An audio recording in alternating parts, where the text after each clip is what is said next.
By far, what everyone can agree on being one of the weirdest manga of all time has to be JoJo's Bizarre Adventure.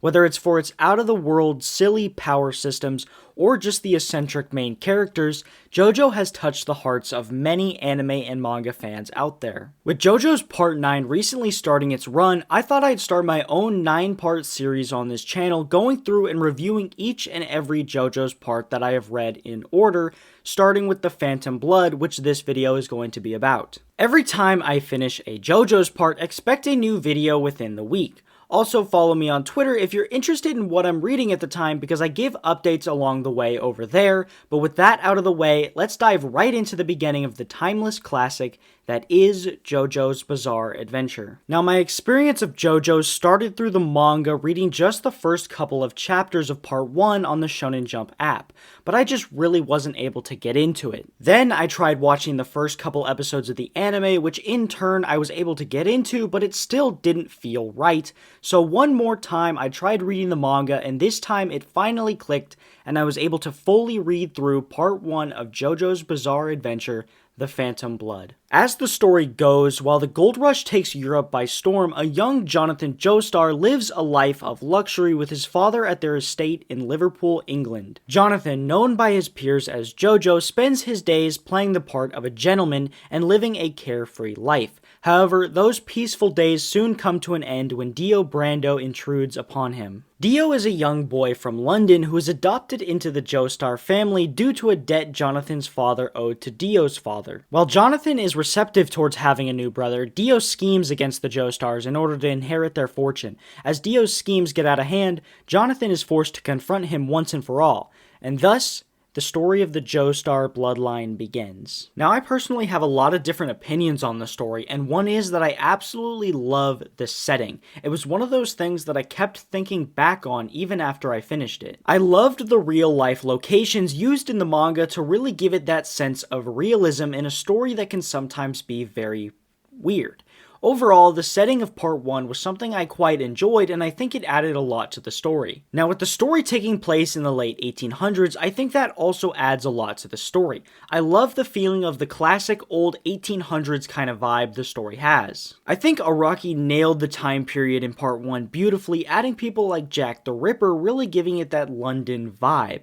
I personally loved the setting and time period aspect of Part 1 a lot, and I think it added so much to my personal experience reading this manga. I did also enjoy the fact of how the story progressed, which it did so in almost a really basic way, as Jonathan had to fight some henchmen, then some stronger henchmen, then of course to the final boss, Dio. But the ending for me really wasn't something I was expecting. It really showed just how evil Dio was, as he came back once again and took Jonathan out, even though they kind of technically died together. The ending of Part 1, in my opinion, was done really well, as it probably stuck with me the most from the story, and I think Part 1's story is quite basic, but I think Araki did just an amazing job on the ending, and especially the final panel, leaving a big enough impact and making you want to continue on to Part 2. Now, the characters are something I really want to touch on here, starting with Jonathan. Jonathan's character, I think, is really well done, and I think he plays the role of the man's man, the gentleman, really well. His character arc is pretty simple, as he's always ready to overcome whatever Dio throws at him. Once again, he is a man's man, willing to sacrifice himself to save the bigger crowd. Throughout the story, I really enjoyed reading Jonathan's character from start to finish, and really got into it in the latter chapters of the manga, with him really just going at it in his fight with Dio. Jonathan serves his role as the main character really well, and has a really great dynamic to Dio, as Dio is the evilest of evil and Jonathan is the goodest of good. Both of them play the yin and yang, two sides of the same coin, role really well, creating a dynamic that isn't unique and has been a part of storytelling for a very long time in history, but nonetheless is done very well. As we move on to Dio, Dio is almost evil for the sole purpose of being evil. Of course, he didn't have the greatest life growing up, but some things throughout the story are just not warranted with some of the people he kills, and as his motive shifts from taking the Joestar's fortune to taking over the entire world. One part of the reason I love the Dio and Jonathan dynamic so much is because at times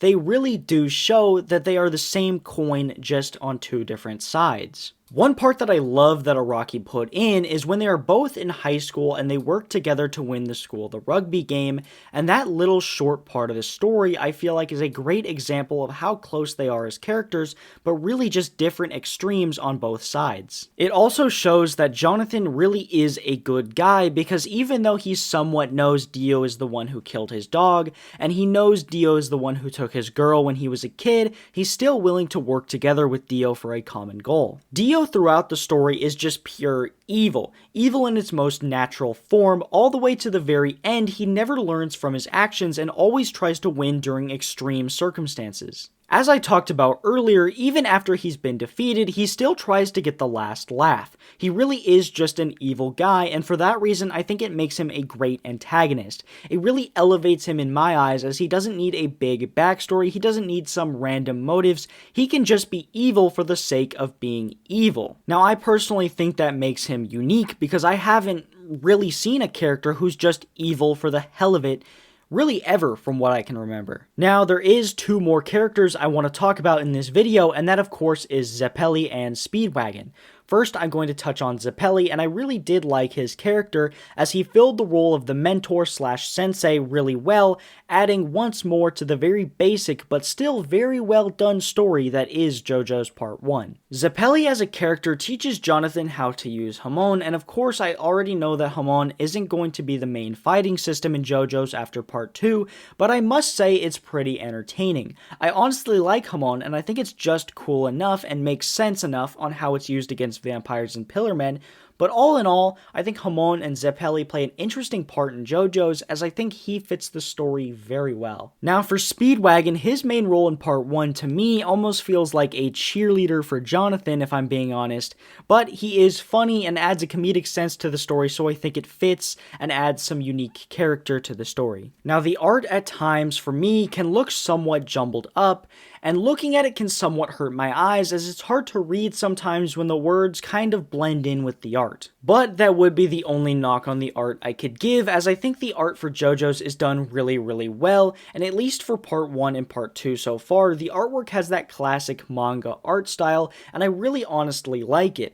I think it adds once more to the old 1800s story and really gives it that classic manga feeling. Now for the ending of each of these videos, all the way till the end of this series, I will be rating each JoJo's part and ranking them all at the end. For me, JoJo's Part 1, The Phantom Blood, is a 7 out of 10 because it didn't wow me that much, but it was a pretty good manga, and overall I enjoyed reading it, and I enjoyed what Araki was able to do in such a short amount of chapters, given Part 1 is only 44 chapters long. With that being said, guys, thanks for watching. I hope you enjoyed this video. Make sure to like, subscribe, and leave a comment down below with your personal opinions on JoJo's Part 1, as I'd love to hear them.